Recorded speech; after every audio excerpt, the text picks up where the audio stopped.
Bonjour, je suis Élise Lionneau, en charge des projets internationaux et européens au sein de l'association Bilan Carbone. Bienvenue sur le podcast de l'ABC et de la DREAL Nouvelle-Aquitaine. Au nombre de 6, ces podcasts ont pour but de vous expliquer, de contextualiser et de rendre plus concret la notion de transition bas carbone. Le premier podcast est notamment consacré à la définition de la transition bas carbone, comment des constats du GIEC nous aboutissons à la nécessité de transformer structurellement nos organisations. Le second est dédié au risque climat, risque bien réel pour toutes nos structures économiques et dont la compréhension est essentielle. Le troisième podcast, lui, sera consacré au processus de transition bas carbone à proprement parler, c'est-à-dire comment les premiers exercices de comptabilité carbone aboutissent à terme au pilotage de sa stratégie climat. Enfin, les 3 derniers podcasts réalisent des focus sur les outils et méthodes pour réussir sa transition en abordant successivement la comptabilité carbone, le passage à l'action et le pilotage d'une stratégie climat long terme. Mais revenons maintenant au sujet de ce premier podcast, la transition bas carbone. Comment l'activité de mon entreprise peut-elle avoir une influence sur le réchauffement climatique? C'est probablement la première question que l'on se pose lorsqu'on aborde la question de la lutte contre le changement climatique. Au-delà de ces questionnements et du risque réel que représente le changement climatique pour toutes les structures économiques, nous allons ici expliquer comment, en partant des études scientifiques sur le climat, nous arrivons à la nécessité que tout le monde passe à l'action et s'engage dans ce qu'on appelle la transition bas carbone. Le raisonnement aboutissant à cette transition bas carbone nécessaire a comme point de départ la détermination d'une limite planétaire au-delà de laquelle la concentration en CO2 équivalent dans l'atmosphère conduira à un réchauffement critique du système Terre. Mais avant de poursuivre, arrêtons-nous quelques instants pour expliquer ce qu'est le CO2 équivalent. Il faut savoir qu'il n'y a pas que le CO2 qui participe à augmenter l'effet de serre. Il existe de nombreux autres gaz. Sont souvent cités notamment des gaz comme le méthane, le CH4 ou le protoxyde d'azote, le N2O. Ces différents gaz à effet de serre ont un impact plus ou moins fort sur le réchauffement de l'atmosphère. Afin de s'y retrouver et de standardiser les analyses, les conventions internationales ont décidé de convertir les capacités de réchauffement de chaque gaz en équivalent de réchauffement de CO2.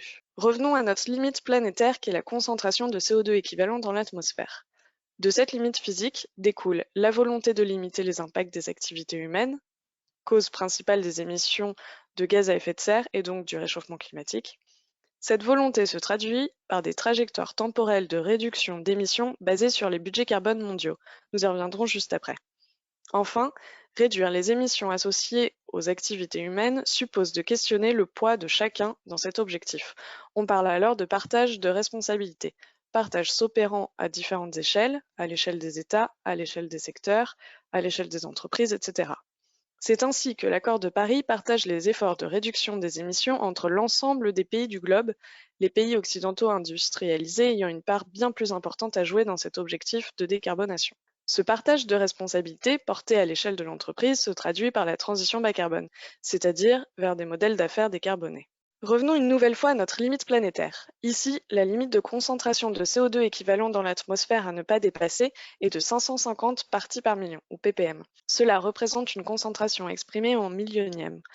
Dans le cadre de la concentration de CO2 dans l'atmosphère, il s'agit donc du nombre de particules présentes dans un volume contenant 1 million de particules. Mais pourquoi cette limite de 550 ppm, me direz-vous, et non pas 800 ppm ou même 400? Tout simplement parce qu'au-delà de cette limite de 550 ppm, les chances de dépasser un réchauffement de plus de 2 degrés de la température moyenne à la surface du globe sont très importantes. Cette limite de 2 degrés est essentielle car au-delà on estime que les perturbations sur les écosystèmes et le vivant de la Terre seront catastrophiques. Et rappelons-le, l'homme fait partie du vivant. On estime également qu'au-delà de cette limite, les phénomènes d'emballement du réchauffement du climat seront tout aussi désastreux.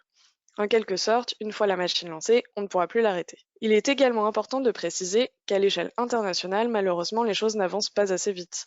Au vu des réglementations internationales actuelles, les probabilités de réchauffement estimées se situent autour de 4 ou 5 degrés. Maintenant, le constat fait et les limites à ne pas dépasser identifiées, il est donc essentiel d'œuvrer à la limitation des émissions de GES.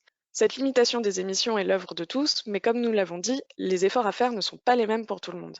C'est pourquoi on parle alors de partage de la responsabilité entre pays, et en termes d'activité économique, on parle d'allocation sectorielle des efforts, mais nous y reviendrons un peu plus tard. La transition bas carbone, c'est donc l'ensemble des transformations nécessaires à apporter à nos modes de vie, nos modes de production, nos fonctionnements et nos process pour réussir à limiter les émissions de GES et contenir le réchauffement à 2 degrés. De plus, cette transition bas carbone est bien l'affaire de tous et pas seulement pour des questions d'altruisme. Pour en savoir plus, écoutez le podcast numéro 2 sur le risque climat. Ainsi, nous connaissons la limite à ne pas dépasser en termes de concentration de CO2 équivalent dans l'atmosphère, soit 550 ppm. Nous connaissons également la concentration actuelle située aux alentours de 470 ppm. De plus, connaissant les volumes d'émissions GES mondiales de l'ordre de 50 gigatonnes de CO2 équivalent par an, nous pouvons donc réduire, à partir de tous ces paramètres, qui sont la limite à ne pas dépasser, la concentration actuelle en CO2 équivalent et les émissions annuelles, nous pouvons donc définir les budgets carbone, c'est-à-dire qu'il nous est encore possible d'émettre à l'échelle globale. On estime que pour respecter l'objectif 2 degrés, il nous resterait un temps à émission constante de 20 ans et seulement 8 ans d'émission constante pour tenir l'objectif de limiter le réchauffement à seulement 1,5 degré. Autant dire que cet objectif-là est très compromis. Il est donc urgent de réduire nos émissions afin de ne pas consommer tous les budgets carbone disponibles, notamment si l'on souhaite se donner une chance de tenir l'objectif 2 degrés. Ces budgets carbone sont donc à la base de tous les scénarios internationaux et nationaux de diminution des émissions de GES.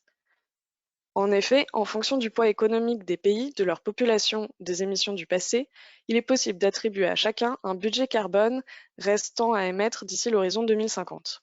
Ces déclinaisons peuvent même être faites à l'échelle de secteurs économiques entiers, nous y reviendrons. Cherchons maintenant à savoir ce que nous faisons en France. Après la ratification de l'accord de Paris en 2015, la France a mis en place une stratégie nationale bas carbone, plus communément appelée SNBC. Cette stratégie structure et traduit en objectif la baisse des émissions par type de secteur. Ces secteurs sont le transport, le bâtiment, le résidentiel tertiaire, l'industrie, l'agriculture, la production d'énergie et enfin les déchets. La production des émissions est également structurée par période de temps que l'on appelle les budgets carbone. Il s'agit ni plus ni moins de seuils d'émissions de GES fixés tous les 4 ou 5 ans pour structurer par secteur ces baisses d'émissions.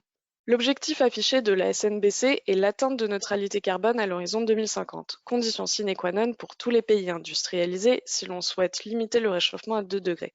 Mais atteindre la neutralité carbone n'est pas chose aisée.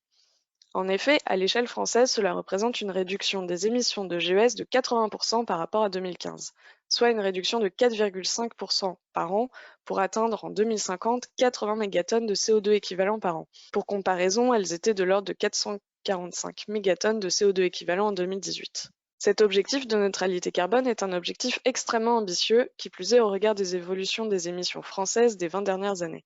En effet, même si la France communique officiellement sur son respect des objectifs de l'accord de Kyoto, objectif qui lui a imposé pour 2012 un maintien du niveau de ses émissions GES par rapport au niveau de 1990, dans le même temps, les émissions associées aux importations se sont accrues de 64% pour atteindre près de la moitié de l'empreinte carbone de la consommation en France. Redisons-le une nouvelle fois, l'atteinte de la neutralité carbone à l'horizon 2050 est un objectif extrêmement ambitieux. Cela suppose une transformation massive de notre économie. À cette échéance, la moitié des émissions de GES prévues sur le territoire français le seraient par l'agriculture. Les autres secteurs industriels, comme la production d'énergie, le transport, le bâtiment, ne représenteront qu'une part extrêmement faible de ces émissions.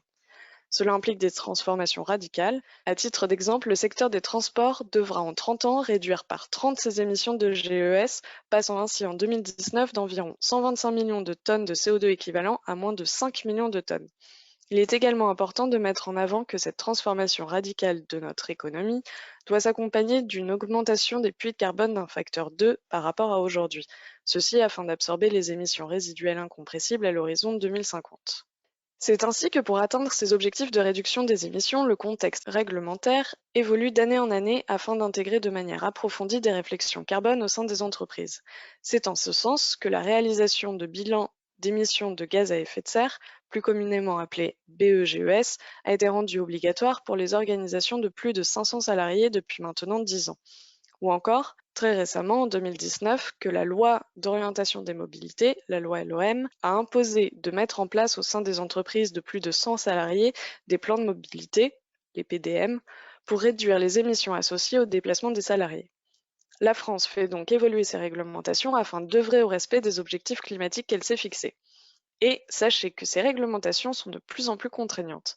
La transition bas carbone est inévitable et il faut donc y être préparé, car agir maintenant est plus simple qu'agir demain. Mais en France, où en sommes-nous de ces objectifs? Malheureusement, mauvaise nouvelle. La France décroche d'ores et déjà des objectifs qu'elle s'est fixés. En effet, les objectifs de réduction des premiers budgets carbone de la période 2015-2018 ont été dépassés.